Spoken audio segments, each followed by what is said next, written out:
right on in.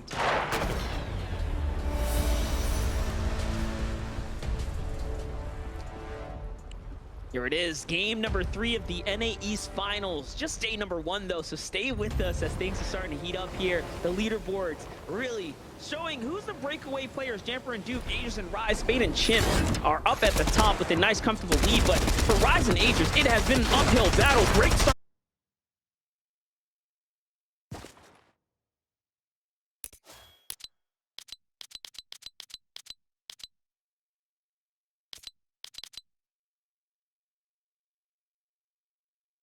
Very close though, round after round.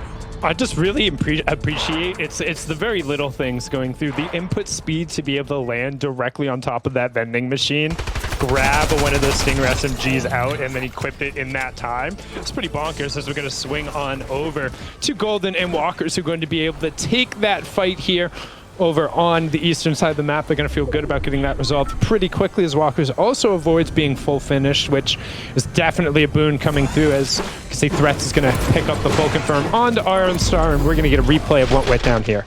Yeah, more and more battles happening everywhere. This is up against Spegu and Charlie here. I mean, a team that is, they've been around for a long time, have made their, their staple names known in the scene. And Walkers and company coming on in, just saying, hey, you know what? We want a piece of this limelight. We want a piece of the action here. And you know what? Golden and Walkers are holding it down right now. Top 20. This is great. Yeah, keep an eye on that top left-hand corner. We talked about not seeing a ton of them. Well, we definitely won't see him in this match as Pledge and Teo get taken down. Huge eliminations there. They were inside the top position. That falls to the hands of Creo. Probably going to have to take a look at that and how that went down. Duke and Shadow now tied for the most elims coming out of game 1 at a big 6 there for Dukes and Jamper. I mean, look at them just set up pretty here. Their draw stop being the Logjam Lumberyard. And again, remember, we saw them fight DJ and Niamzo in that last game as well. They were one of the teams that rotated just into them and, end up shutting some players down a little bit early. So we'll see how that ends up happening for them as DJ and Niamzo. Mind you, we're in the lead coming into game 1 or game 2, and they got taken out right away. I think it largely has to do with how the zone's pulled, depending on where you're going to end up rotating to. As now you can see, little update. Day clicks Aegis and Chimp time for the most elims with 5 in game number 2, and we're going to swing on over to them over at the Joneses. The Energy Duo doing a really good job, and I think that's a nice little bit of min-maxing coming out as well. People don't realize how efficient metal farming on these roofs are in a lot of circumstances. Unfortunately, Clicks falls down there. He's going to have to burn some materials to go up. As we are now going to swing on over to the Covert Cavern. As you can see, Pop trying to put some shots down, him and Nosh. That's going to be their second elimination coming through, and Muzz and Avery end up getting full cleaned up there. So we're going to take a look at some of the other off-spawn action we might have missed. Here's the way that all unfolded here. Muzz and Avery do end up initiating the fight here. Catch a couple elims there, but stick around maybe a little too long, maybe too much dancing. They got a little bit of that karma, quick and swift serve there for Verteed. On the other side of Creo, remember, they did just find these elims. They ended up clutching this battle up. That's what we saw inside the feed. A huge eliminations onto Pledge there. But now, in the action here, Nosh and Pate also just a full finish there. Yeah, that was the last fight that we saw, so we'll swing right back on over to them. They do currently have control of the cavern. Doesn't look like they have control of that Valky, though, based off of the... Nope, right after I say that, I lied. Nosh was in there and getting all of the spoils sitting on the horde that's in there. As now we swing, we can see Miro, but no time for that as they're farming, and there's actioning happening way off on the southeast side of the map. You can see Flood and Serbsky under a little bit of pressure, opting to drop down, trying to find an angle, but he says, hello, I will join you in the water. The temperature nice as he greets him with a nice little shotgun shot, backs him up. Cinaruni trying to put some pressure on, but Serbsky doing a good job of closing over and offering some support and get the white tag and should finish that one out. Cinaruni doing his best, but really just flopping around out there. That was just a wild play by Cinny at the high ground. He just jumped off. I think it was all a panic type situation. You're in the 2v1. You commit on the first thing you see. He couldn't quite finish the deal there. What I did notice up at the llama split, though, it does seem like it was Knifer and Bila in the peripheral there who managed to maintain control there again, too. Yamto, you've been in the feed. Curious to see what kind of temper. I think they dipped. pushed out. I'm just not even convinced they're straight up dropping there, because I feel like if they're dropping there with contesting, we'd be seeing what's going on. They're getting forced out. I just don't even think they're contesting it. They are already on the move right now, playing this sort of north central area. Yeah, looks like they just gave up the drop here. They go ahead and make their rotate, and it pays off. Look at the blue here. Yeah, but he has the chili chug splashes, so like for me, that would say that hey, they're probably the ones able to secure it, unless they were able to end up getting those from somewhere else. So good on them. Currently still sitting in 7th after that little bit of a dud of the game situation, Monster. They end up having a good result. So as of now, I would consider this kind of like checking off that first little checkbook you kind of go through as you try to make it through the game. As we're going to swing on over for somebody who's trying to settle out the fight that we saw in the first game going on just to the northern part of the map here over by these docks. It's 20 and reciprocal against Milks and Rhythm. Yeah, it's not looking too hot for any of these teams right now. They're way up north here.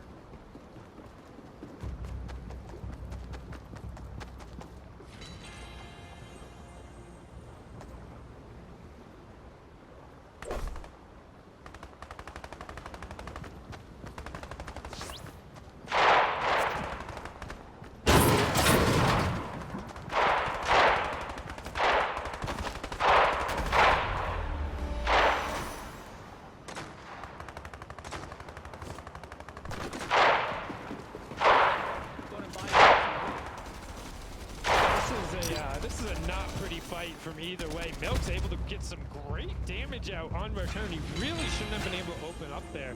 That legendary striker actually got a knock. I think Reciprocal fell a little bit too far off of the side. So Milks, when he shouldn't have an opportunity now, sees what could be a relatively even 1-on-120. Here's that mini pod go out, tries to end up pushing it out. Gonna get on the wall, Egg goes for the spray through the stair, phases into the stair again, and takes it out. So 20 rescuing what could have ended up being a little bit of a rough situation, but all around, I think there was plenty to VOD review for both the duos in that engagement. Yeah, big. To stay with your duo partners being split up like that in Always. today's day and age, with how quickly teams can jump on you, is a huge risk. You want to just play out pretty much in real time right there. For Nosh and Pape, though, drop on was pretty decent. He might have come out here, but you know, Nosh got to get the save here. We already saw the statistic, what happens. Most teams, even after the save, don't find too much success as far as victory royales go, so it is an uphill battle here for Nosh, and that's even if he has the result. And you can see Nosh and Paper have been competing together longer than any other NA East duo, going back to 2019. And I was like, that's not that long ago. Then it was 3 years ago. We're in 2022, Monster.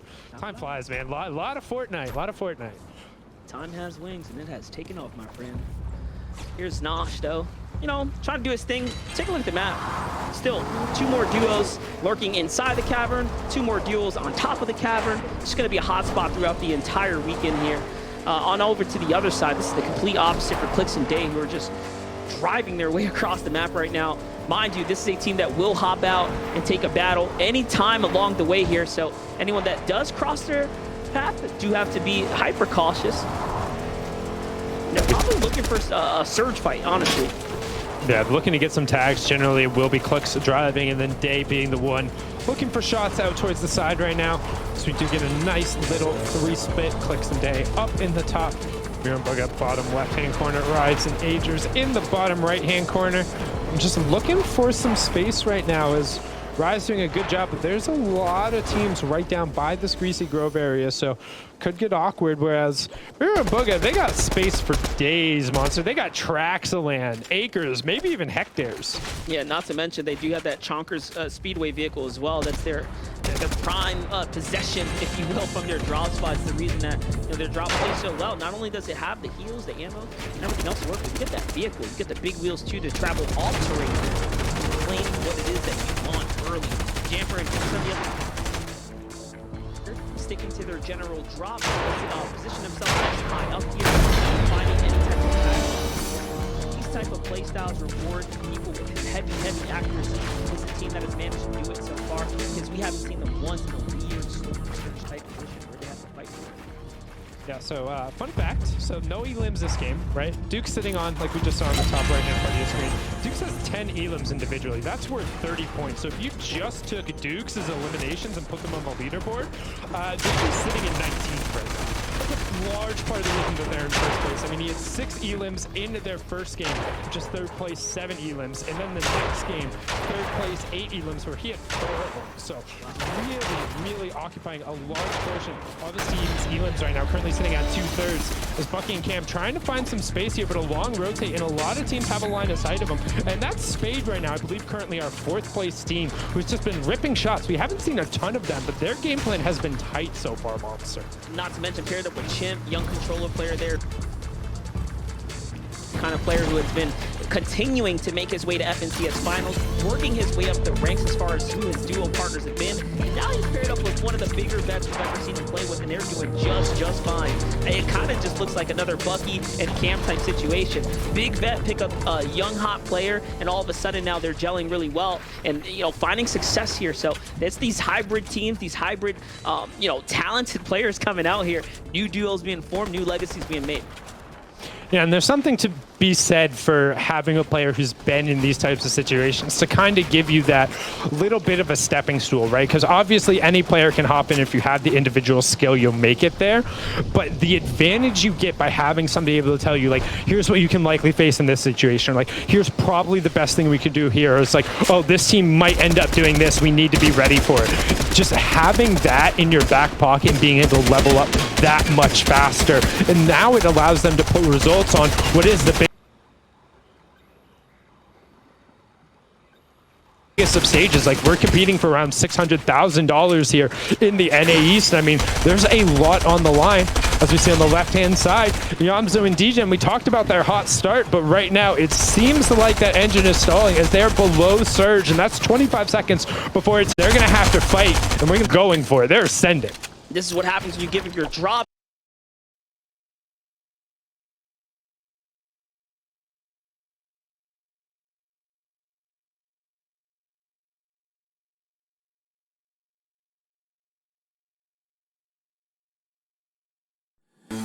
Blinded from the light in the trophy room, thinking about the win.